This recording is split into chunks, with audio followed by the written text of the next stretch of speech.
एक शांत गांव में आशा नाम की लड़की रहती थी। उसकी दादी हमेशा एक पुराना लकड़ी का बक्सा छुपा कर रखती थीं और कहती थीं, आशा, कुछ सच छुपे रहें तो बेहतर है। पुराने कमरे में एक छोटी सी लकड़ी की पेटी पाती है।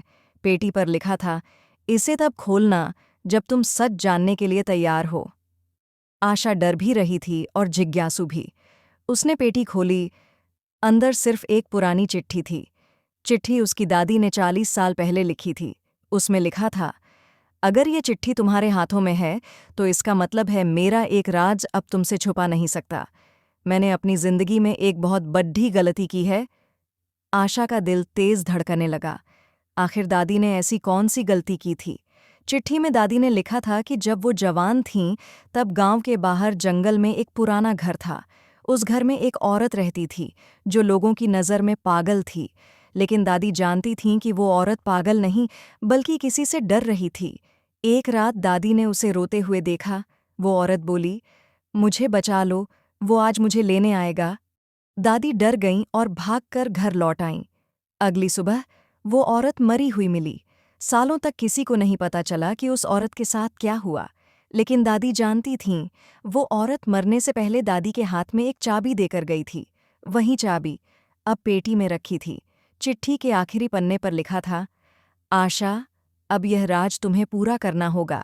चाबी उसी घर का राज खोलती है। अगर सच जानने की हिम्मत है तो उस घर में जाओ। आशा डरते हुए भी घर की ओर जाने का फैसला करती है। जब आशा जंगल के बीच पहुंची तो पुराना घर अभी भी खड़ा था, टूटा हुआ, बेजान और बिल्कुल खामोश। उसने चाबी ताले में लगाई। ताला अपने आप खुल गया। अंदर एक कमरा था। कमरे की दीवार पर धूल 2023 में लिखा था, किसी पर भरोसा मत करना।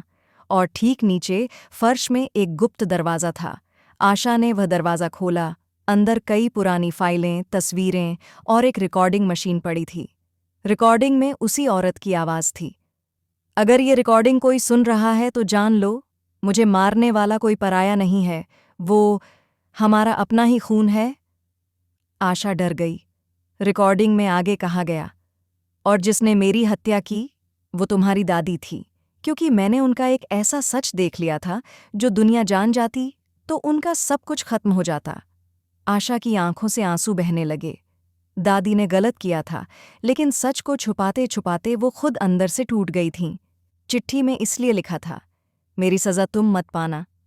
आशा ने सब फाइलें लेकर घर लौटने का फैसला किया।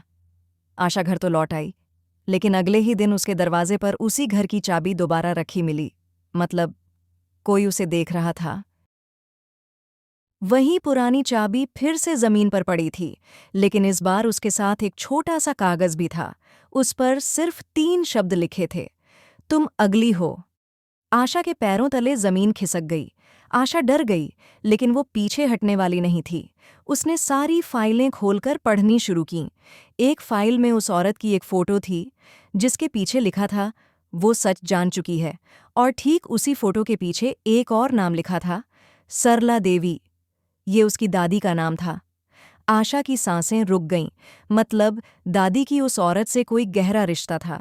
इसी बीच आशा के फ़ोन पर एक अनजान नंबर से मैसेज आया, फाइलें वापस दे दो, वरना तुम्हें भी वही हश्र झेलना पड़ेगा। आशा घबरा गई। किसे पता था कि उसके पास फाइलें हैं? क्या कोई उसे देख रहा था? वो तुरंत पुलिस के पास जाने का सोचती है, पर तभी खिड़की से हवा के साथ एक पुराना कागज अंदर उड़ता हुआ गिरता है। उस पर सिर्फ एक लाइन लिखी थी, अपने ही घर में किसी पर भरोसा मत करना। आशा को अचानक खास आस पुराने घर की दीवार पर भी लिखी थी। आशा फाइलें पढ़ते पढ़ते एक शॉकिंग ट्रूथ तक पहुंचती है। दादी और वो औरत दोनों बहनें थीं, लेकिन गांव में ये बात किसी को नहीं पता थी। वो औरत इंसान नहीं, बल्कि सरला, आशा की दादी, पर एक बड़ा राज जानती थी। सरला को उनके पिता की जायदाद और जमीन मिलनी थी, लेकिन शर्त ये थी कि दोनों बहनों में से जो छोटी होगी उसे हिस्सा नहीं मिलेगा।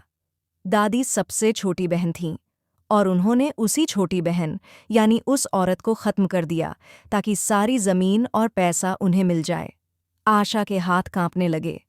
आशा उस रात सो नहीं पाती। वो कमरे में अकेली बैठी रो रही थी। तभी अचानक उसे पीछे किसी के चलने की आवाज़ सुनाई देती है। वो डरकर पलटती है, लेकिन कोई नहीं होता। फिर मेज पर रखी पुरानी चाबी अपने आप हिलने लगती है और धीरे से घूमकर दरवाजे की ओर इशारा करती है, जैसे कोई कह रहा हो, बाहर देखो। आशा डरते डरते दरवाज़ा खोलती है। अंधेरा, सन्नाटा, लेकिन गैलरी की दीवार पर खून जैसी लाल स्याही से लिखा था, गलती सिर्फ तुम्हारी दादी की नहीं थी। और नीचे लगा एक तीर सीधा आशा के पड़ोसी के घर की तरफ इशारा कर रहा था। क्या? पड़ोसी का क्या संबंध हो सकता है? क्या वही आदमी धमकी दे रहा है? या क्या उसमें भी कोई सच छुपा है? अचानक पीछे से किसी ने आशा के कंधे पर हाथ रखा। आशा चीख उठी।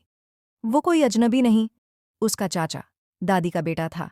लेकिन उसकी आंखें लाल थीं, सांसें भारी, और हाथ में वही पुरानी तस्वीर थी जिसमें उसकी दादी और वो औरत साथ खड़ी थीं।